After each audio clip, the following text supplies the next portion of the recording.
নমস্কার, আদাব। স্টাডিও with Shubho page থেকে আপনাদের সকলকে স্বাগতম। প্রতিদিনের ন্যায় আজকেও আপনাদের মাঝে হাজির হলাম 13 জুন 2026 রোজ শনিবারের সকল সাম্প্রতিক তথ্য নিয়ে। আমার এই সেশনের নাম ছিল হাতের মুঠোয় চাকরির প্রস্তুতি, সাম্প্রতিক সাধারণ জ্ঞান। 13 জুন 2026 সকল তথ্য, আপডেট তথ্য আপনাদের মাঝে আজকে উপস্থাপন করতে যাচ্ছে। সঙ্গে থাকুন। চলুন শুরু করা যাক। দেখেন, বিশ্বের প্রথম ট্রিলিয়নিয়ার ইলন মার্কস, এটি বিবিসি নিউজ, সিএনএন, প্রথম আলো নিউজ থেকে কালেক্ট করা। স্পেস এক্সের প্রতিষ্ঠাতা ইলন মার্কস 2026 সালে 12 জুন বিশ্বের প্রথম ট্রিলিয়নিয়ার বা লাখ কোটি ডলারের মালিক হওয়ার গৌরব অর্জন করে। তার এই অভাবনীয় সাফল্যের মূলে রয়েছে রকেট ও কৃত্রিম বুদ্ধিমত্তা বিষয়ক প্রতিষ্ঠান স্পেস এক্সের রেকর্ড সৃষ্টিকারী আইপিও। বর্তমানে তার মোট সম্পত্তির পরিমাণ প্রায় 1.11 ট্রিলিয়ন মার্কিন ডলার, যা তাকে বিশ্বের অন্যতম শীর্ষ ধনীদের থেকে অনেক উপরে নিয়ে গেছে। এই বিষয়ে কিছু এমসিকিউ মূলক বা সিকিউ মূলক কিছু প্রশ্ন আমরা এখানে দিয়েছি। মূলত সিকিউ আকারেই দেওয়া হয়েছে, যাতে আপনারা এমসিকিউ এবং বিভিন্ন রিটেন পরীক্ষাতেও আনসার করতে পারেন। চলেন একটু দেখা যায়।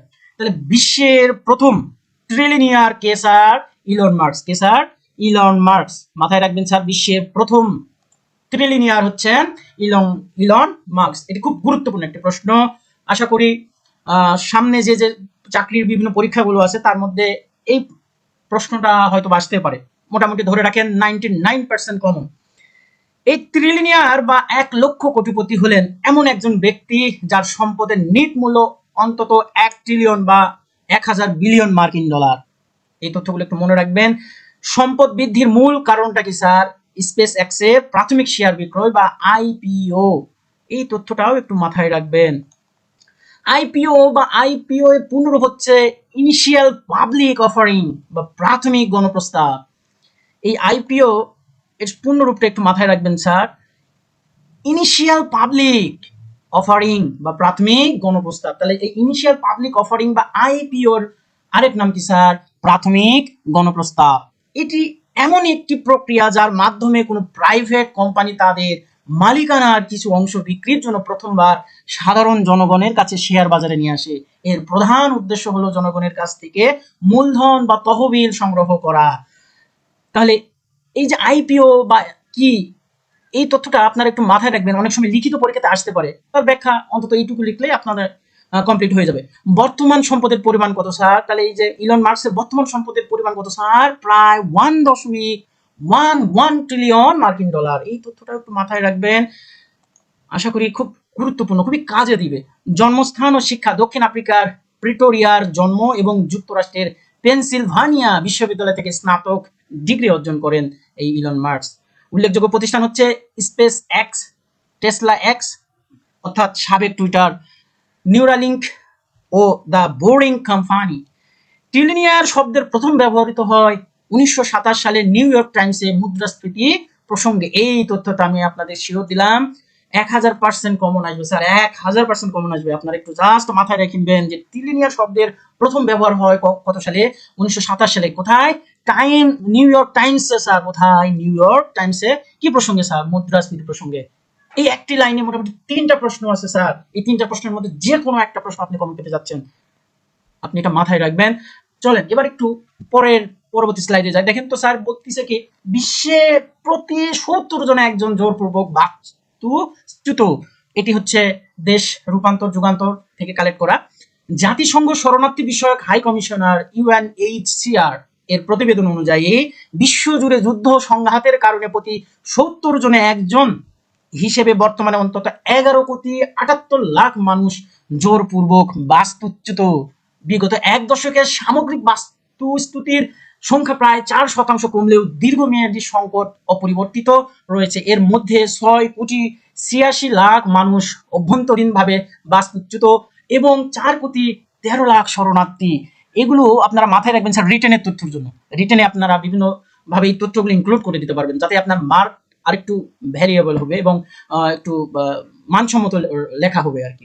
প্রায় 72% উৎস ভেনিজুয়েলা, ফিলিস্তিন, ইউক্রেন সহ মাত্র 7টি দেশ। অপরদিকে মোট শরণার্থী 1/3 আশ্রয় পেয়েছে কলম্বিয়া, জার্মানি, তুরস্ক সহ 60টি দেশে। এই তথ্যগুলো খুব গুরুত্বপূর্ণ, খুবই গুরুত্বপূর্ণ, আপনারা একটু মাথায় রাখবেন। এবার একটু সিকিউ আকারে প্রশ্নগুলো দেখা যাক, যেটা আপনি এমসিকিউ আকারেও আসলে লিখতে পারবেন, আনসার করতে পারবেন, সিকিউ আকারেও সুন্দর করে গুছিয়ে ফোকাস রাইটিং বলেন, বিভিন্ন রিটেন পরীক্ষায় বলেন, আপনারা অংশগ্রহণ করতে পারবেন এবং খুব সুন্দরভাবে এই তথ্যগুলো ইনক্লুড করতে পারবেন এবং অনেক ভালো মার্ক ক্যারি করতে পারবেন। প্রতিবেদন প্রকাশকারী সংস্থা, তাহলে প্রতিবেদনটা প্রকাশ করলো কি স্যার? জাতিসংঘের শরণার্থী বিষয়ক হাই কমিশন, ইউএনএইচসিআর।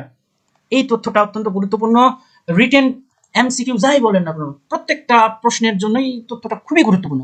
প্রতিবেদন প্রকাশিত হয় 11 জুন 2026 সালে। তাহলে প্রতিবেদনটি কবে প্রকাশিত হয় স্যার? 11 জুন 2026 সালে। বর্তমান বিশ্বের জোরপূর্বক বাস্তুচ্যুত অবস্থায় রয়েছে কতজন স্যার? 11,78,00,000 মানুষ। বিশ্বের প্রতি 70 জন মানুষের মধ্যে বাস্তুচ্যুত রয়েছেন একজন। ভাবা যায় স্যার? কোন দুনিয়ায় আসলাম আমরা? ওকে, 2024 সালের তুলনায় বাস্তুচ্যুত সংখ্যা 49% বেশি। ভাবেন স্যার, একটাবার ভাবেন কি পরিস্থিতির মধ্যে দিয়ে যাচ্ছি আমরা। আচ্ছা, চলেন পড়াশোনায় চলে আসি। গত 10 বছরের মধ্যে প্রথমবারের মতো বিশ্বজুড়ে সামগ্রিক বাস্তুচ্যুতির সংখ্যা হ্রাস পেয়েছে প্রায় 4%। এই তথ্যটা খুবই গুরুত্বপূর্ণ। আপনারা রিটেনে, ফোকাস রাইটিং যাই বলেন না কেন, যেখানেই হোক এই তথ্যটা একটু ইনক্লুড দিতে পারবেন, এইভাবে একটু মনে রাখেন।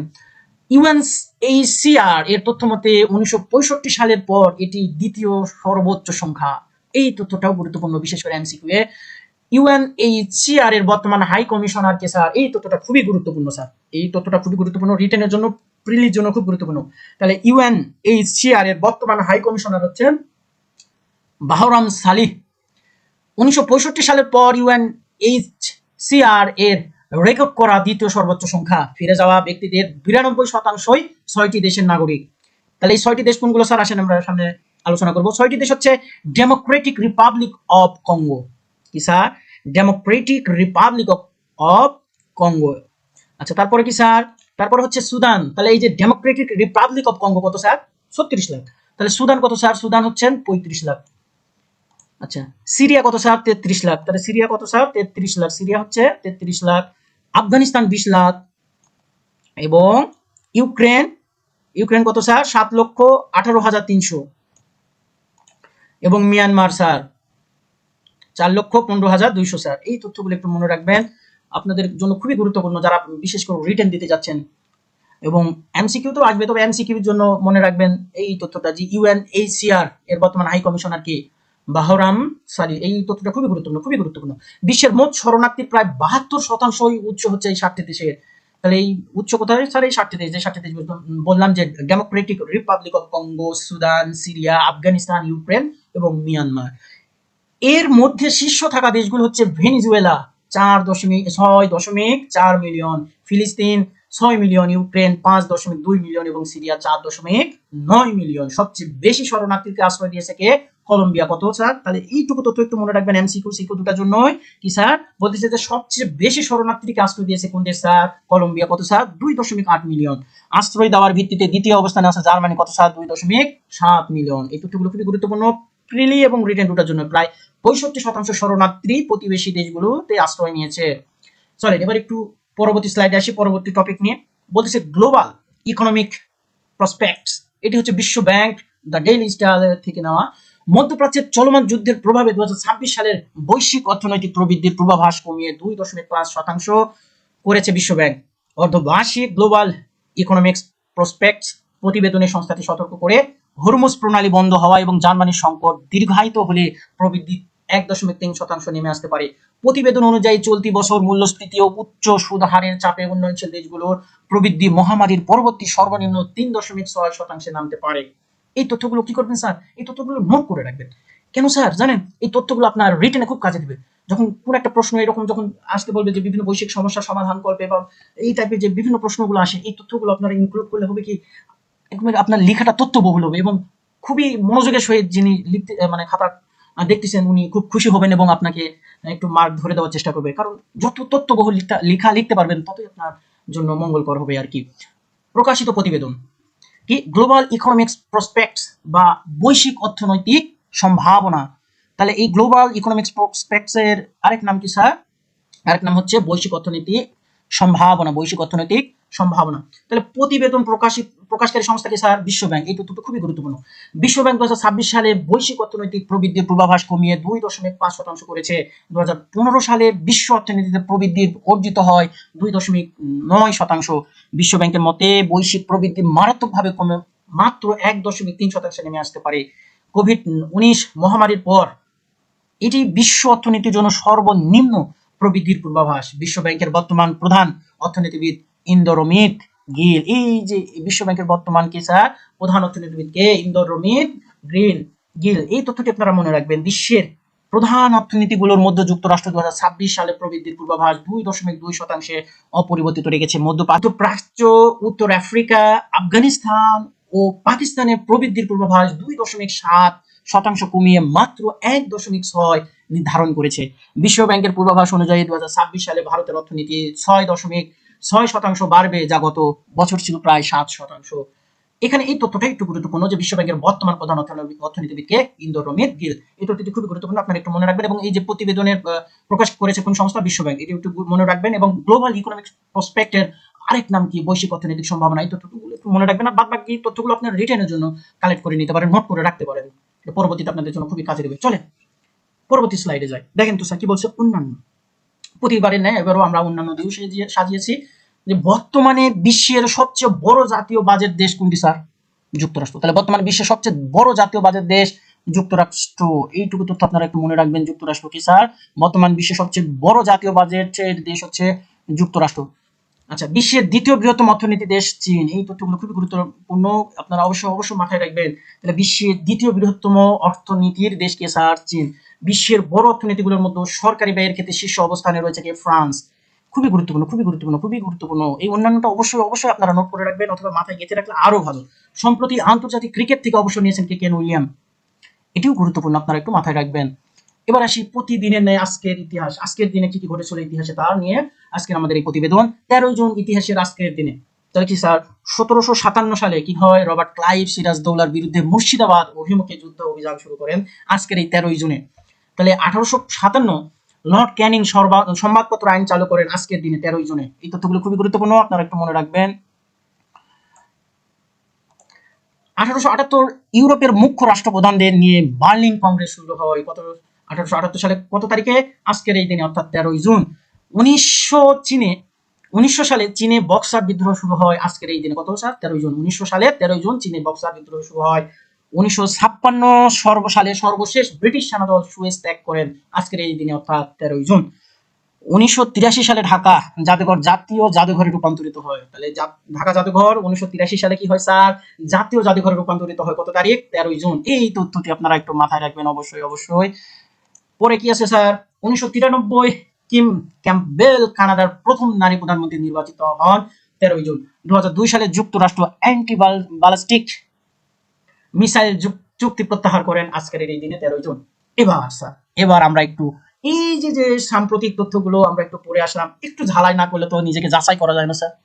ঝটপট একটু নিজেকে যাচাই করে নিই, চলেন। এই যে আমার কাছে মনে হয়েছে এই মোটামুটি 8টি প্রশ্ন আপনারা অবশ্যই মাথায় রাখবেন। এই 8টি তথ্য থেকে, এই 8টি প্রশ্নের মধ্যেই দেখবেন যে কোনো না কোনো পরীক্ষায় 1টি হোক 2টি হোক আপনি কমন পাবেন। চলেন একটু শুরু করি। দেখেন স্যার কি বলছে, যে 1 নম্বর প্রশ্ন বলছে, কি বলছে? কোন প্রতিষ্ঠানের আইপিও এর মাধ্যমে ইলন মাস্ক ট্রিলিয়নিয়ার হওয়ার মাইল ফলক স্পর্শ করেছেন? কি স্যার? উত্তর কি হবে বলেন তো? অপশন এ কি বলেছে? Tesla. Option B SpaceX. Option C Neuralink. Option D Microsoft. কি স্যার কি হবে স্যার? বলেন ঝটপট বলেন। হ্যাঁ, উত্তর B for Bangladesh, SpaceX. তারপর কি স্যার 2 নম্বরে কি বলছে? দেখেন, ট্রিলিয়নিয়ার শব্দের সর্বপ্রথম কত সালে নিউ ইয়র্ক টাইমসে প্রকাশিত হয়? এই তথ্যটা আপনাকে এর আগেও বলেছি, খুবই গুরুত্বপূর্ণ। তাহলে স্যার কি হবে স্যার? উত্তর কি হবে স্যার? বলেন স্যার, ঝটপট উত্তর করেন। হ্যাঁ, উত্তর ক 1927 সালে। কত সালে স্যার? 1927 সালে মাথায় রাখবেন। আচ্ছা, ইউএনএইচসিআর এর 2026 সালের প্রতিবেদন অনুযায়ী 2025 সালের শেষ নাগাদ বিশ্বে জোরপূর্বক বাস্তুচ্যুত মানুষের মোট সংখ্যা কত দাঁড়িয়েছে স্যার? ঝটপট উত্তর করুন। রাইট, ক is the right answer, 132 million. ক is the right answer, 132 million. বর্তমান বিশ্বের কোন দেশ সবচেয়ে বেশি সংখ্যক শরণার্থী আশ্রয় দিয়েছে স্যার? বলেন স্যার, কোন দেশ স্যার? হ্যাঁ, কলম্বিয়া স্যার, কলম্বিয়া। কে স্যার? কলম্বিয়া। ওকে, বিশ্বের অভ্যন্তরীণভাবে বাস্তুচ্যুত মানুষের আইডিপি সংখ্যা সবচেয়ে বেশি কোন দেশ? সবচেয়ে বেশি হচ্ছে স্যার সুদান। সবচেয়ে বেশি কোন দেশ স্যার? সুদান। আচ্ছা 6 নম্বর প্রশ্ন দেখেন কি বলছে যে গ্লোবাল ইকোনমিক্স প্রসপেক্টস প্রতিবেদন প্রকাশ করেন কোন সংস্থা? কোন সংস্থা স্যার? বিশ্ব ব্যাংক স্যার। কোন সংস্থা? বিশ্ব ব্যাংক। আমরা একটু আগে পড়ে আসলাম, খুবই গুরুত্বপূর্ণ প্রশ্ন। বিশ্ব ব্যাংক 2026 সালে বৈশ্বিক অর্থনৈতিক প্রবৃদ্ধির পূর্বাভাস কত শতাংশ নির্ধারণ করেছে? কত শতাংশ স্যার নির্ধারণ করেছে? কত শতাংশ স্যার? 2.5 শতাংশ। 2.5 শতাংশ নির্ধারণ করেছে। কত স্যার? 2.5 শতাংশ। বিশ্ব ব্যাংকের বর্তমান প্রধান অর্থনীতিবিদ কে স্যার? প্রধান অর্থনীতিবিদ কে স্যার? ইন্দর মিত গ্রিল। খুবই ধন্যবাদ, খুবই গুরুত্বপূর্ণ এই প্রশ্নটি। তাহলে কি স্যার? ইন্দোরমিত গিল। এই ছিল আজকে আমার আয়োজন। আশা করি ভিডিওটি আপনাদের ভালো লেগেছে। আর ভিডিওটি যদি আপনাদের ভালো লেগে থাকে অবশ্যই অবশ্যই লাইক, কমেন্ট এবং শেয়ার করবেন। আপনার একটি লাইক, একটি কমেন্ট, একটি শেয়ার আমার অনুপ্রেরণা স্যার। আমার বিশ্বাস এইভাবে প্রত্যেক দিনের আপডেট আর কোথাও পাবেন না স্যার, আর কোথাও পাবেন না। কেউ প্রত্যেক দিনের আপডেট আপনাদের দেয় না। আমি একমাত্র প্রথম শুরু করেছি এই প্রত্যেক দিনের আপডেট, যার নাম দিয়েছি সেশনের যে হাতের মুঠোয় চাকরির প্রস্তুতি স্যার। আপনি এই ভিডিওটা দেখলে আজকে সারাদিনে সাম্প্রতিক আপনার হয়ে যাবে। আপনাকে আর এক্সট্রা করে পেপার পড়তে হচ্ছে না, আপনাকে এক্সট্রা করে কারেন্ট অ্যাফেয়ার্স পড়তে হচ্ছে না স্যার। সুতরাং একটু তো ভালোবাসা আমার জন্য আপনাদের দিতেই পারেন স্যার। ধন্যবাদ সকলকে। দেখা হবে পরবর্তী কোনো ভিডিওতে, পরবর্তী কোনো টপিকে। Thank you sir.